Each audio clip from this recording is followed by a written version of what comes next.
नमस्कार, मैं डॉक्टर वीना प्रधान आपके समक्ष आज फिर उपस्थित हुई हूँ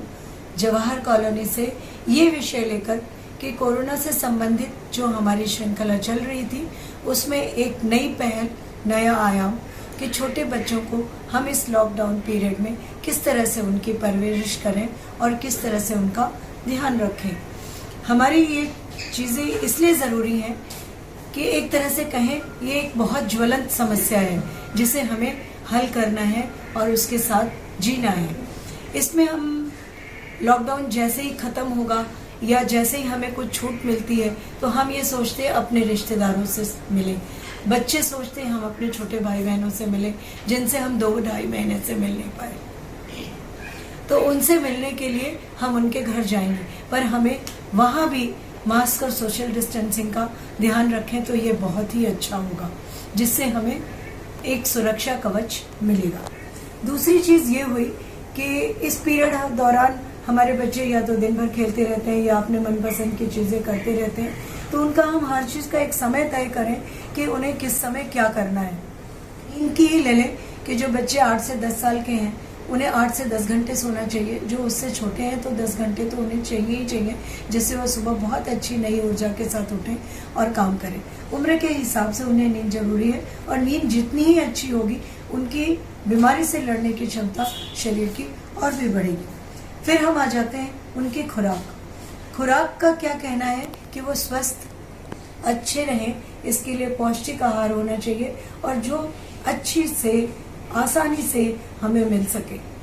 अभी ये देखने में आ रहा है कि दादा दादी हो या रिश्तेदार हो, चूंकि थोड़ा सा लॉकडाउन में ढील दी गई है तो वो उन्हें कुछ पैसे दे देते हैं या वो उनकी पसंद की चीज़ें जैसे नूडल्स हो गया,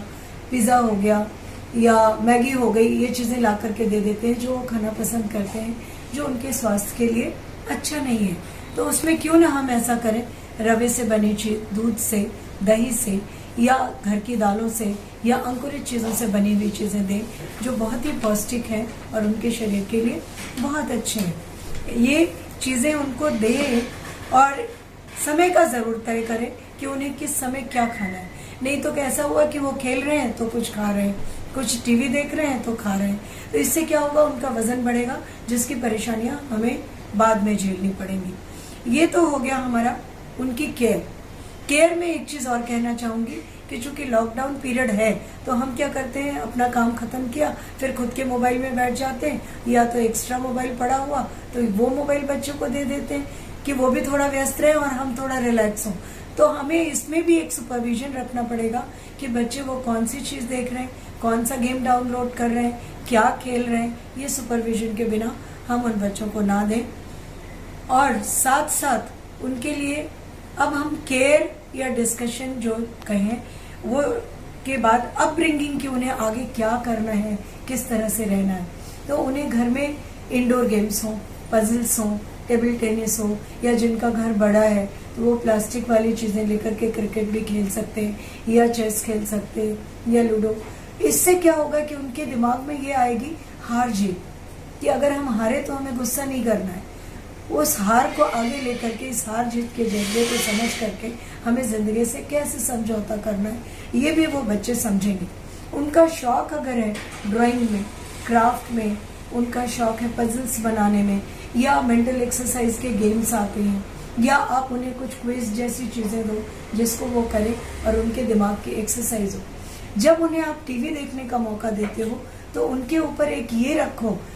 अंकुश छोटा सा कहेंगे कि वो 1 घंटे देखें या 1.5 घंटे देखें, और उसमें उन्हें क्या देखना है, या तो वो डिस्कवरी चैनल देखें या एजुकेशन से रिलेटेड देखें।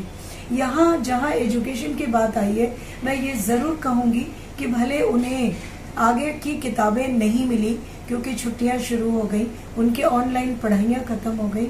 हो सकता है ये लॉकडाउन पीरियड इतना बढ़े कि बच्चों को आगे के 3-4 महीने और स्कूल ना जाना हो, तो उन्हें सिर्फ एक छोटा सा अंतराल, या तो वो पौना घंटे 1 घंटे का हो कि वो कुछ ना कुछ पढ़ाई से रिलेटेड, भले ही वो हैंड राइटिंग प्रैक्टिस हो, किसी दिन वो खुद की हैंड राइटिंग प्रैक्टिस करे, किसी दिन जनरल नॉलेज की किताब पढ़े, किसी दिन आपके साथ क्विज करे, कि वो उनका एक रवैया बना रहे कि हमें पढ़ाई भी करनी है। सारी चीज़ों को लेकर के अब मैं कहूँगी कि कुल मिला के उनके हित, उनकी मानसिकता पे हमें ध्यान देना है। हेल्थ के लिए मैं यहाँ कहूँगी कि हमें 4 मेन मुद्दों पे ध्यान देना है कि एक फिजिकल हेल्थ जिसमें खाने के बारे में और एक्सरसाइज दोनों के पे हमें ध्यान देना है। खाना मैं आपके बता रख चुकी हूँ, एक्सरसाइज उन्हें आधा से पौना घंटा रोज करना है, हफ्ते में 4 दिन या 5 दिन। तो ये हो गया फिजिकल। मेंटल एक्सरसाइज में आपके गेम्स हो गए, क्विज हो गए, ये सारी चीजें हो गई। देन इमोशनल हेल्थ जरूर होना चाहिए, वो हेल एंड हार्टी रहने के लिए कि आपका अपने बच्चे से कैसा जुड़ाव है, आपकी चीज़ों के वो कितने केयरफुल हैं, आपके लिए वो कैसे हैं, या आपका जो नज़रिया है, आपकी जो सीख है वो उसको किस तरह से ले रहे हैं, किस तरह से आपसे जुड़े रहें। यहाँ मैं एक चीज़ और कहूँगी कि स्पिरिचुअल हेल्थ के लिए भी हमें ध्यान देना चाहिए कि उनमें वो संस्कार आए कि हमारा धर्म, हमारी संस्कृति जिसके लिए भारत जाना जाता है, उसे वो समझें और हर रोज उनका आधा घंटा इस पे होना चाहिए जिससे वो अपने धर्म की चीज समझें। और सबसे बड़ी बात ये समझें कि एक दूसरे से मिल के चलना है, हमें इंसान हम हैं, हमें इंसानियत और मानवता के साथ जीना है, जिससे वो एक दूसरे की मदद करना, अच्छे इंसान बनने की जज्बा रखें और हमारा भारत एक अच्छे नींव के बच्चों को लेकर के फिर से एक स्वर्णिम भारत की ओर अग्रसर हो सके। सबसे एक यहाँ, चूंकि मैं खाने पे जोर दे रही हूँ, पढ़ाई पे जोर दे रही हूँ, चीज़ों पे, तो मैं कहूँगी एक बहुत फेमस स्लोगन है लंदन वालों का कि eat your food like medicine, मतलब दवाई की तरह सीमित और पोषक चीज़ें लो, नॉट लाइक एनीथिंग। तो अगर आप अच्छे से लेते हो तो बाद में वो नजरिया नहीं आएगा कि you will have to eat your medicine like food. बहुत सारी दवाइयाँ नहीं खानी पड़ेंगी और खाने को कम नहीं करना पड़ेगा, जिससे हम अच्छे से रहेंगे। अब मैं आपसे एक रिक्वेस्ट करूंगी, गुजारिश है आपसे हमारी कि अगर हमारी ये पसंद आया वीडियो आपको, तो हम फिर आपके सामने उपस्थित होंगे कुछ नए आयाम, कुछ नई चीजें लेकर के। इसके लिए आप हमारे इस वीडियो को लाइक करें, सब्सक्राइब करें और अगर हो सके तो कमेंट में जो आपको मुझसे डिस्कस करना है या मुझसे सुनना है, कमेंट के कॉलम में वो जरूर डालें। धन्यवाद, फिर मिलेंगे आपसे।